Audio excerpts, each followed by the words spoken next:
A Christmas Star by Katherine Plye. "Come now, my dear little stars," said Mother Moon, "and I will tell you the Christmas story." Every morning for a week before Christmas, Mother Moon used to call all the little stars around her and tell them a story. It was always the same story, but the stars never wearied of it. It was the story of the Christmas star, the Star of Bethlehem. When Mother Moon had finished the story, the little stars always said, "And the star is shining still, isn't it, Mother Moon, even if we can't see it?" And Mother Moon would answer, "Yes, my dears, only now it shines for men's hearts instead of their eyes." Then the stars would bid the Mother Moon good night, and put on their little blue nightcaps and go to bed in the sky chamber. For the stars' bedtime is when people down on earth are beginning to waken and see that it is morning. But that particular morning, when the little stars said good night and went quietly away, one golden star still lingered beside Mother Moon. "What is the matter, my little star?" asked the Mother Moon. "Why don't you go with your little sisters?" "Oh, Mother Moon," said the golden star, "I am so sad. I wish I could shine for someone's heart like that star of wonder that you tell us about." "Why, aren't you happy up here in the sky country?" asked Mother Moon. "Yes, I've been very happy," said the star, "but tonight it seems just as if I must find some heart to shine for." "Then, if that is so," said Mother Moon, "the time has come, my little star, for you to go through the wonder entry." "The wonder entry? What is that?" asked the star, but the Mother Moon made no answer. Rising, she took the little star by the hand and led it to a door that it had never seen before. The Mother Moon opened the door, and there was a long, dark entry. At the far end was shining a little speck of light. "What is this?" asked the star. "It is the wonder entry, and it is through this that you must go to find the heart where you belong," said the Mother Moon. Then the little star was afraid. It longed to go through the entry, as it had never longed for anything before, and yet it was afraid and clung to the Mother Moon. But very gently, almost sadly, the Mother Moon drew her hand away. "Go, my child," she said. Then, wondering and trembling, the little star stepped into the wonder entry, and the door of the sky house closed behind it. The next thing the star knew, it was hanging in a toy shop with a whole row of other stars, blue and red and silver. It itself was gold. The shop smelled of evergreen and was full of Christmas shoppers, men and women and children. But of them all, the star looked at no one but a little boy standing in front of the counter, for as soon as the star saw the child, it knew that he was the one to whom it belonged. The little boy was standing beside a sweet-faced woman in a long black veil, and he was not looking at anything in particular. The star shook and trembled on the string that held it, because it was afraid lest the child would not see it, or lest, if he did, he would not know it as his star. The lady had a number of toys on the counter before her, and she was saying, "Now I think we have presents for everyone. There's the doll for Lou, and the game for Ned, and the music box for May, and then the rocking horse and the sled." Suddenly the little boy caught her by the arm. "Oh, Mother," he said. He had seen the star. "Well, what is it, darling?" asked the lady. "Oh, Mother, just see that star up there. I wish, oh, I do wish I had it." "Oh, my dear, we have so many things for the Christmas tree," said the mother. "Yes, I know, but I do want the star," said the child. "Very well," said the mother, smiling. "Then we will take that too." So the star was taken down from the place where it hung and wrapped up in a piece of paper, and all the while it thrilled with joy, for now it belonged to the little boy. It was not until the afternoon before Christmas, when the tree was being decorated, that the golden star was unwrapped and taken out from the paper. "Here is something else," said the sweet-faced lady. "We must hang this on the tree. Paul took such a fancy to it that I had to get it for him. He will never be satisfied unless we hang it on too." "Oh, yes," said someone else who was helping to decorate the tree. "We will hang it here on the very top." So the little star hung on the highest branch of the Christmas tree. That evening all the candles were lighted on the Christmas tree, and there were so many that they fairly dazzled the eyes, and the gold and silver balls, the fairies and the glass fruits, shone and twinkled in the light, and high above them all shone the golden star. At 7 o'clock a bell was rung. And then the folding doors of the room where the Christmas tree stood were thrown open, and a crowd of children came trooping in. They laughed and shouted and pointed and all talked together, and after a while there was music, and presents were taken from the tree and given to the children. How different it all was from the great, wide, still sky house. But the star had never been so happy in all its life, for the little boy was there. He stood apart from the other children, looking up at the star, with his hands clasped behind him, and he did not seem to care for the toys and the games. At last it was all over. The lights were put out, the children went home, and the house grew still. Then the ornaments on the tree began to talk among themselves. "So that is all over," said a silver ball. "It was very gay this evening, the gayest Christmas I remember." "Yes," said a glass bunch of grapes. "The best of it is over. Of course, people will come to look at us for several days yet, but it won't be like this evening." "And then I suppose we'll be laid away for another year," said a paper fairy. "Really, it seems hardly worth while. Such a few days out of the year, and then to be shut up in the dark box again. I almost wish I were a paper doll." The bunch of grapes were wrong in saying that people would come to look at the Christmas tree the next few days, for it stood neglected in the library, and nobody came near it. Everybody in the house went about very quietly, with anxious faces, for the little boy was ill. At last, one evening, a woman came into the room with a servant. The woman wore the cap and apron of a nurse. "That is it," she said, pointing to the golden star. The servant climbed up on some steps and took down the star and put it in the nurse's hand, and she carried it out into the hall and upstairs to a room where the little boy lay. The sweet-faced lady was sitting by the bed, and as the nurse came in she held out her hand for the star. "Is this what you wanted, my darling?" she asked, bending over the little boy. The child nodded and held out his hand for the star, and as he clasped it, a wonderful, shining smile came over his face. The next morning the little boy's room was very still and dark. The golden piece of paper that had been the star lay on a table beside the bed, its 5 points very sharp and bright. But it was not the real star, any more than a person's body is the real person. The real star was living and shining now in the little boy's heart, and it had gone out with him into a new and more beautiful sky country than it had ever known before. The sky country where the little child angels live, each one carrying in its heart its own particular star. End of A Christmas Star by Katherine Plye.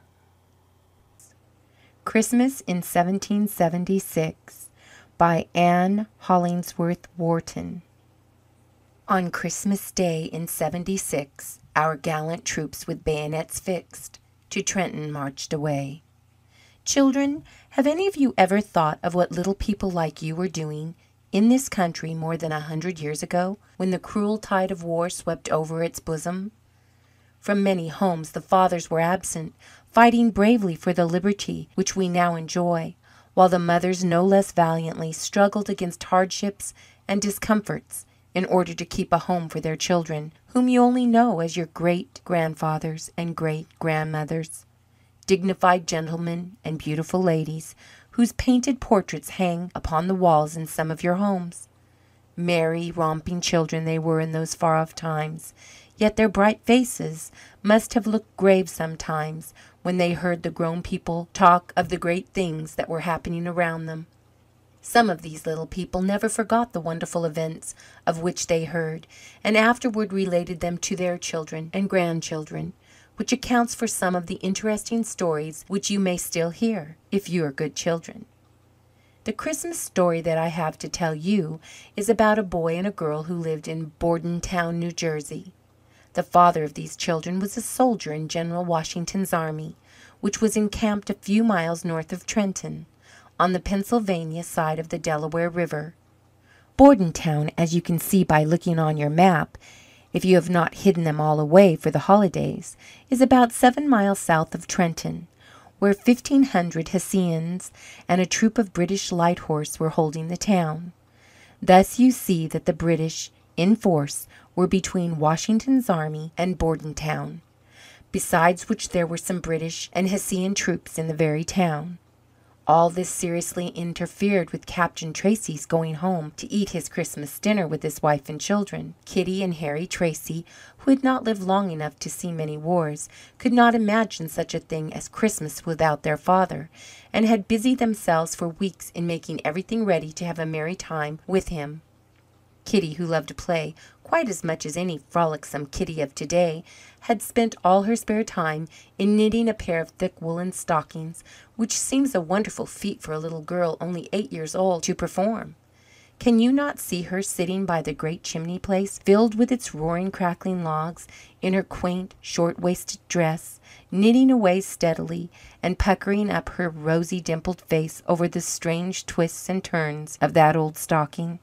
I can see her, and I can also hear her sweet voice as she chatters away to her mother about how surprised Papa will be to find that his little girl can knit like a grown-up woman, while Harry spreads out on the hearth a goodly store of shell barks that he has gathered and is keeping for his share of the surprise. "What if he shouldn't come?" asked Harry suddenly. "Oh, he'll come. Papa never stays away on Christmas," said Kitty, looking up into her mother's face for an echo to her words. Instead, she sees something very like tears in her mother's eyes. "Oh, mamma, don't you think he'll come?" "He will come if he possibly can," said Mrs. Tracy, "and if he cannot, we will keep Christmas whenever dear Papa does come home." "It won't be half so nice," said Kitty. "Nothing so nice as really Christmas, and how's Kriss Kringle going to know about it if we change the day?" "We'll let him come just the same, and if he brings anything for Papa, we can put it away for him." This plan still seemed a poor one to Miss Kitty, who went to her bed in a sober mood that night, and was heard telling her dear dolly, Martha Washington, that wars were miserable, and that when she married she should have a man who kept a candy shop for a husband, and not a soldier. "No, Martha, not even if he's as nice as Papa." As Martha made no objection to this little arrangement, being an obedient child, they were both soon fast asleep. The days of that cold winter of 1776 wore on. So cold it was that the suffering of the soldiers were great, their bleeding feet often leaving marks on the pure white snow over which they marched. As Christmas drew near, there was a feeling among the patriots that some blow was about to be struck, but what it was and from whence they knew not. And better than all, the British had no idea that any strong blow could come from Washington's army, weak and out of heart, as they thought, after being chased through Jersey for Cornwallis. Mrs. Tracy looked anxiously each day for news of the husband and father only a few miles away, yet so separated by the river and the enemy's troops that they seemed like 100. Christmas Eve came, but brought with it few rejoicings. The hearts of the people were too sad to be taken up with merrymaking, although the Hessian soldier in the town, good-natured Germans, who only fought the Americans because they were paid for it, gave themselves up to the feasting and revelry. "Shall we hang up our stockings?" asked Kitty in rather a doleful voice. "Yes," said her mother. "Santa Claus won't forget you, I'm sure, although he has been kept pretty busy looking after the soldiers this winter." "Which side is he on?" asked Harry.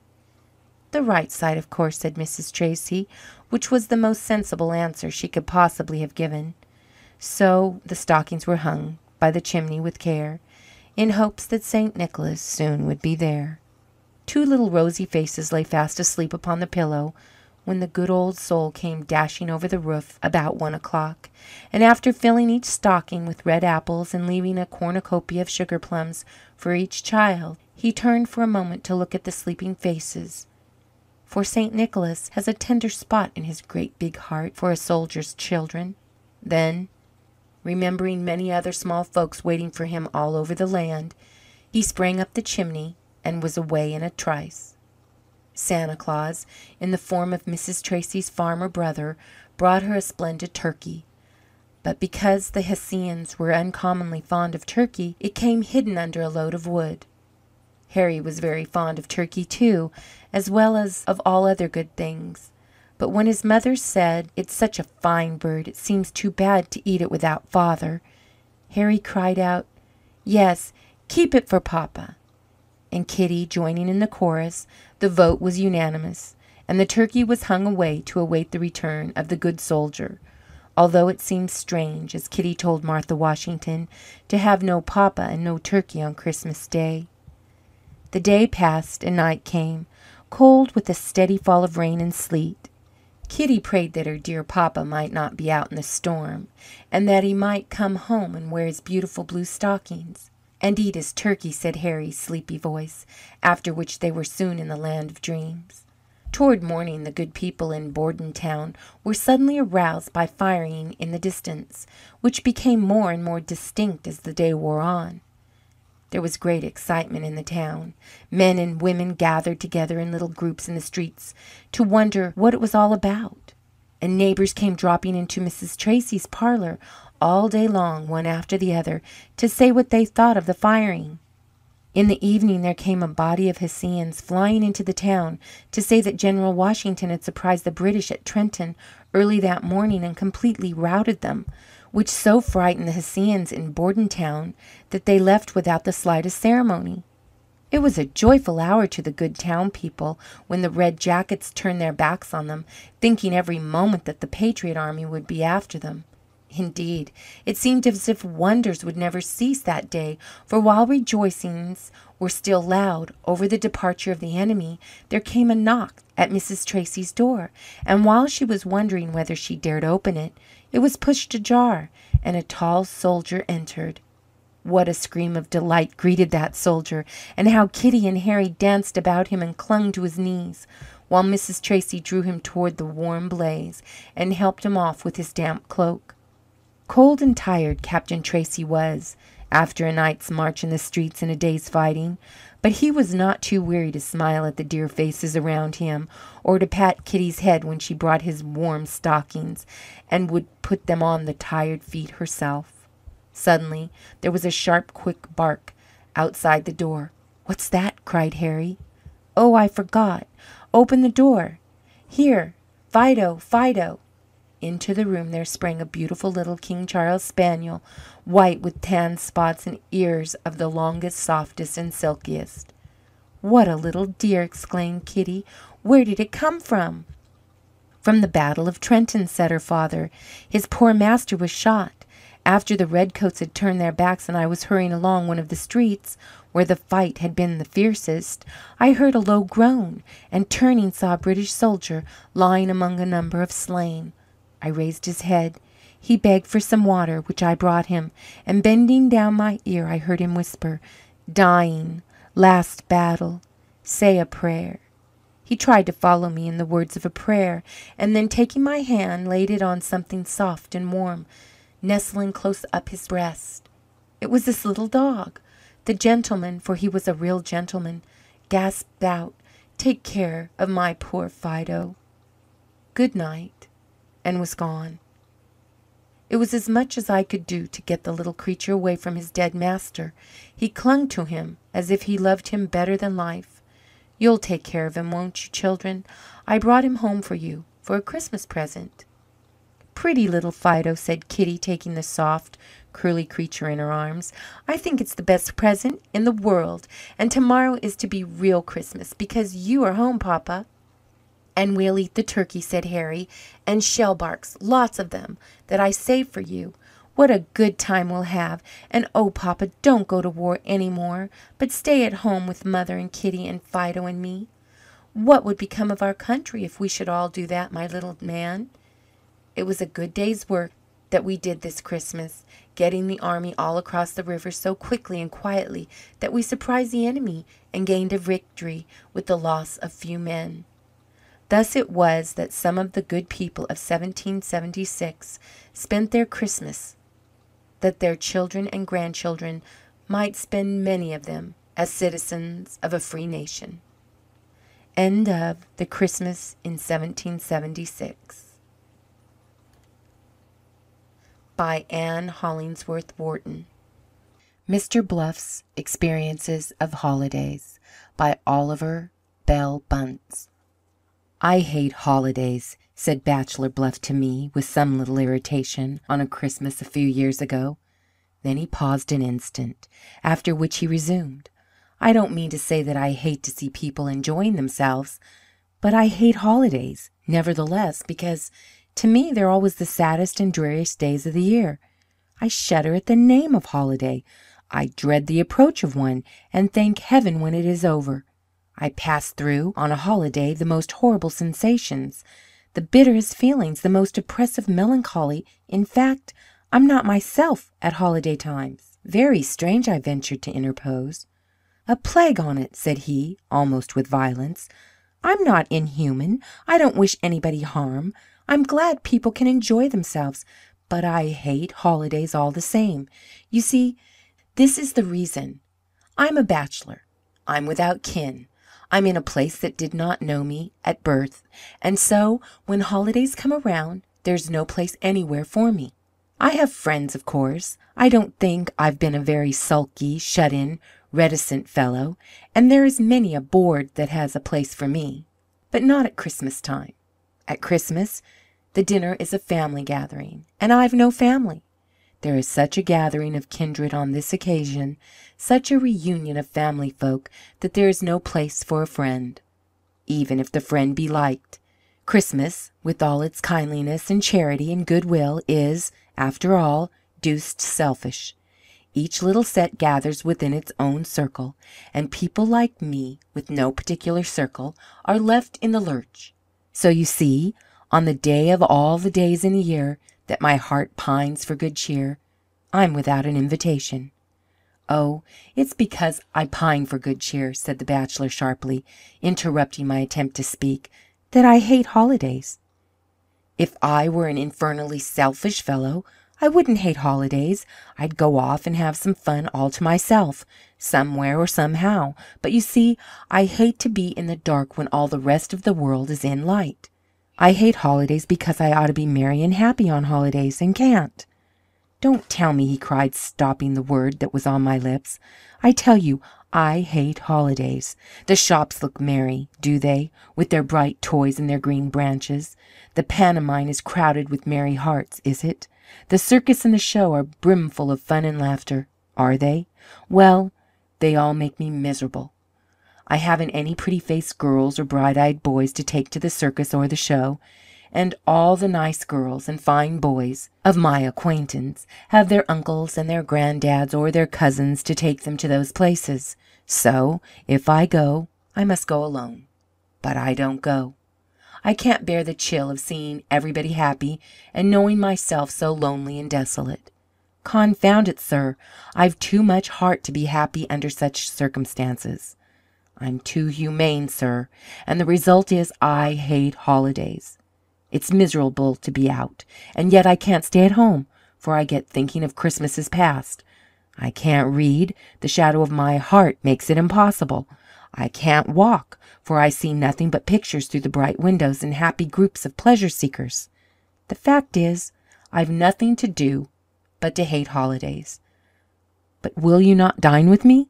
Of course I have to plead engagement with my own family circle, and I couldn't quite invite Mr. Bluff home that day when Cousin Charles and his wife and Sister Susan and her daughter and 3 of my wife's kin have come in from the country, all to make a merry Christmas with us. I felt sorry, but it was quite impossible, so I wished Mr. Bluff a Merry Christmas and hurried homeward through the cold and nipping air. I did not meet Bachelor Bluff again until a week after Christmas of the next year, when I learned some strange particulars of what occurred to him after our parting on the occasion just described. I will let Bachelor Bluff tell his adventure for himself. "I went to church," said he, "and was as sad there as everywhere else. Of course the evergreens were pretty, and the music fine, but all around me were happy groups of people who could scarcely keep down Merry Christmas long enough to do reverence to sacred Christmas. And nobody was alone but me. Every happy paterfamilias in his pew tantalized me, and the whole atmosphere of the place seemed so much better suited to everyone else than me that I came away hating holidays worse than ever. Then I went to the play and sat down in a box all alone by myself. Everybody seemed on the best of terms with everybody else, and jokes and banter passed from one to another with the most good-natured freedom. Everybody but me was in a little group of friends. I was the only person in the whole theatre that was alone. And then there was such clapping of hands and roars of laughter and shouts of delight at all the fun going on upon the stage, all of which was rendered doubly enjoyable by everybody having somebody with whom to share and interchange the pleasure, that my loneliness got simply unbearable, and I hated holidays infinitely worse than ever. By 5 o'clock the holiday became so intolerable that I said I'd go and get a dinner, the best dinner the town could provide. A sumptuous dinner for one, a dinner with many courses, with wines of the finest brands, with bright lights, with a cheerful fire, with every condition of comfort, and I'd see if I couldn't for once extract a little pleasure out of a holiday. The handsome dining room at the club looked bright, but it was empty. Who dines at this club on Christmas but lonely bachelors? There was a flutter of surprise when I ordered a dinner, and the few attendants were no doubt glad of something to break the monotony of the hours. My dinner was well served. The spacious room looked lovely, but the white snowy cloths, the rich window hangings, the warm tints of the walls, the sparkle of the fire in the steel grate, gave the room an air of elegance and cheerfulness. And then the table at which I dined was close to the window, and through the partly drawn curtains were visible centres of lonely, cold streets, with bright lights from many a window. It is true, but there was a storm, and snow began whirling through the street. I let my imagination paint the streets as cold and dreary as it would, just to extract a little pleasure by way of contrast from the brilliant room of which I was apparently sole master. I dined well, and recalled in fancy old youthful Christmases, and pledged mentally many an old friend, and my melancholy was mellowing into a low, sad undertone, when, just as I was raising a glass of wine to my lips, I was startled by a picture at the window-pane. It was a pale, wild, haggard face, in a great cloud of black hair, pressed against the glass. As I looked, it vanished, with a strange thrill at my heart, which my lips mocked with a derisive sneer. I finished the wine and set down the glass. It was, of course, only a beggar girl that had crept up to the window and stole a glance at the bright scene within, but still the pale face troubled me a little, and threw a fresh shadow on my heart. I filled my glass once more with wine, and was again about to drink, when the face reappeared at the window. It was so white, so thin, with eyes so large, wild and hungry-looking, and the black, unkempt hair into which the snow had drifted formed so strange and weird a frame to the picture that I was fairly startled. Replacing untasted the liquor on the table, I rose and went close to the pane. The face had vanished, and I could see no object within many feet of the window.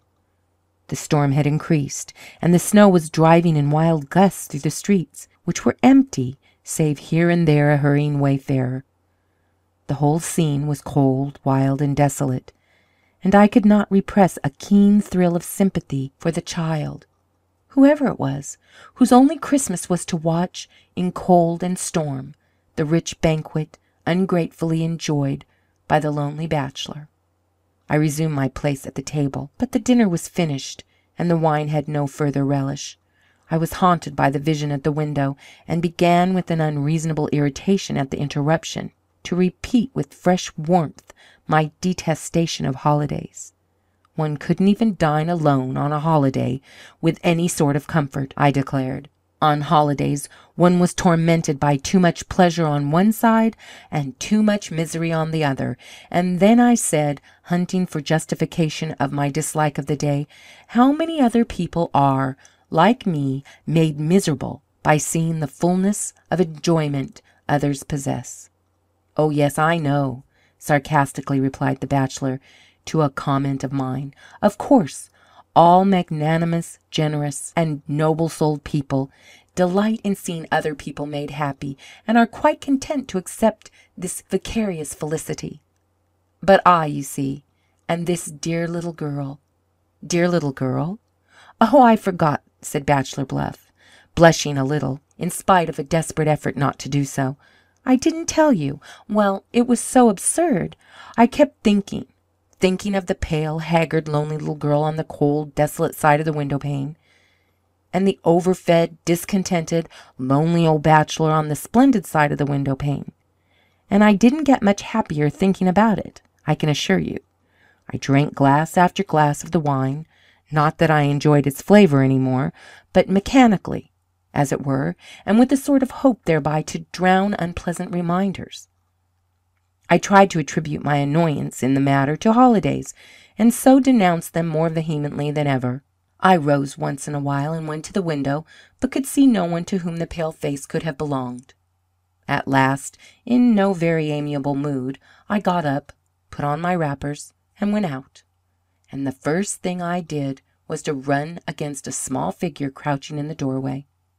A face looked up quickly at the rough encounter, and I saw the pale features of the window pane.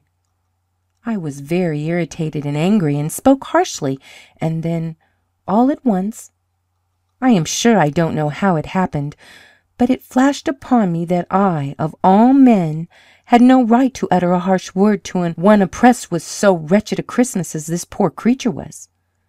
I couldn't say another word, but began feeling in my pocket for some money, and then I asked a question or two, and then I don't quite know how it came about. "Isn't it very warm here?" exclaimed Bachelor Bluff, rising and walking about, and wiping the perspiration from his brow.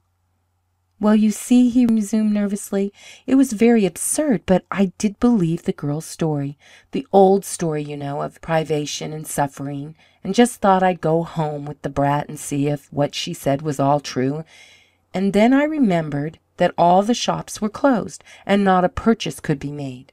I went back and persuaded the steward to put up for me a hamper of provisions, which the half-wild little youngster helped me carry through the snow, dancing with delight all the way. And isn't this enough?" "Not a bit, Mr. Bluff. I must have the whole story." "I declare," said Bachelor Bluff, "there's no whole story to tell. A widow with children in great need. That was what I found. And they had a feast that night, and a little money to buy them a load of wood and a garment or two the next day. And they were all so bright, and so merry, and so thankful, and so good, that when I got home that night, I was mightily amazed that, instead of going to bed sour at holidays, I was in a state of great contentment in regard to holidays. In fact, I was really merry. I whistled, I sang, I do believe I cut a caper. The poor wretches I had left had been so merry over their unlooked-for Christmas banquet that their spirits infected mine. And then I got thinking again. Of course, holidays had been miserable to me, I said. What right had a well-to-do, lonely old bachelor, hovering wistfully in the vicinity of happy circles, when all about there were so many people as lonely as he, and yet oppressed with want? "Good gracious!" I exclaimed. "To think of a man complaining of loneliness, with thousands of wretches yearning for his help and comfort, with endless opportunities for work and company, with hundreds of pleasant and delightful things to do. Just to think of it! It put me in a great fury at myself to think of it. I tried pretty hard to escape from myself, and began inventing excuses and all that sort of thing, but I rigidly forced myself to look squarely at my own conduct. And then I reconciled my confidence by declaring that, if ever after that day I hated a holiday again, might my holidays end at once and forever. Did I go and see my protégés again? What a question! Why, well, no matter. If the widow is comfortable now, it is because she has found a way to earn without difficulty enough for her few wants. That's no fault of mine. I would have done more for her, but she wouldn't let me. But just let me tell you about New Year's, the New Year's Day that followed the Christmas I've been describing. It was lucky for me there was another holiday only a week off, bless you. I had so much to do that day, I was completely bewildered, and the hours weren't half long enough. I did make a few social calls, but then I hurried them over, and then hastened to my little girl, whose face had already caught a touch of colour, and she, looking quite handsome in her new frock and her ribbons, took me to other poor folk, and, well, that's about the whole story. Oh, As to the next Christmas, well, I didn't dine alone, as you may guess. It was up 3 stairs, that's true, and there was none of that elegance that marked the dinner of the year before. But it was merry and happy and bright. It was a generous, honest, hearty Christmas dinner, that it was, although I do wish the widow hadn't talked so much about the mysterious way a turkey had been left at her door the night before. And Molly, that's the little girl, and I had a rousing appetite. We went to church early. Then we had been down to the 5 Points to carry the poor outcasts there something for their Christmas dinner. In fact, we had done wonders of work, and Molly was in high spirits, and so the Christmas dinner was a great success. Dear me, sir, no, just as you say, holidays are not in the least wearisome any more. Plague on it. When a man tells me now that he hates holidays, I find myself getting very wroth. I pin him by the buttonhole at once, and tell him my experience. The fact is, if I were at dinner on a holiday, and anybody should ask me for a sentiment, I should say, God bless all holidays. End of Mr. Bluff's Experiences of Holidays by Oliver Bell Bunce.